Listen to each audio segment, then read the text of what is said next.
بسم الله الرحمن الرحيم السلام عليكم ورحمة الله تعالى وبركاته كل وعنا وناقصان دعوة الكلمة مال والبا جوجتان يسول باينو دعوة سمحت كسر باتان المقال عن وجه اللي دونا كل عيارات كوين قلبت الأحمر دونا كحار سيد ينادي هيجن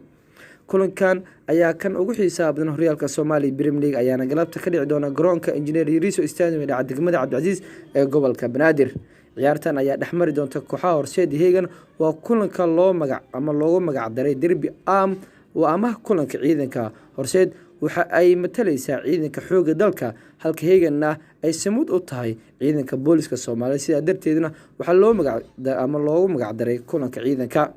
labadani kooxood ayaa diyaar garow xoogan u galeen ciyaarta weyn waana kulanka ugu dambeeyay ka dhilaan horyaalka wajiga hore ee Soomaaliya Premier League fasal ciyaareedkani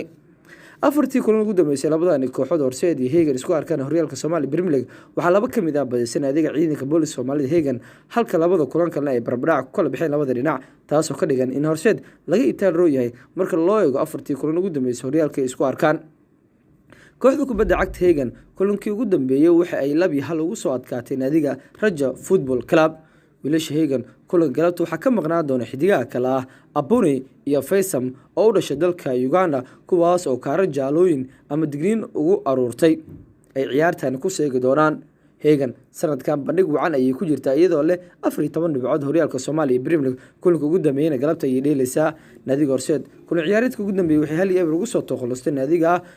midnimo waxayna leedahay 15 dhibcood horyaalka waana koox u dagaalamaysa inay sanadkan ku guuleysto horyaalka Soomaaliya Premier League inkastoo ay khasaarooyin ay la kulantay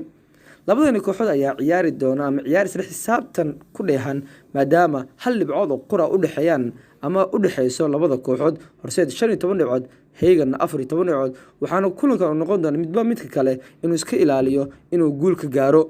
waana ciyaar kale oo xiiso badan maadaama horseed ay rabto inay ka sareyso naadiga Hegan halka Hegan ay rabto in laba dhibcood ay ka sareyso horseed maadaama Hegan 14 dhibcood leedahay horseedna ay rabto inay gaarto 18 dhibcood 15 dhibcood ay leedahay 18 dhibcood ayna rabtaa inay galabta tigsato Engineer Iriso Stadium 9 saac bar ayuu kulankan ka bilaabo doona hadaba daawada hadii aad daawanayso aragtidaada ka dhiibo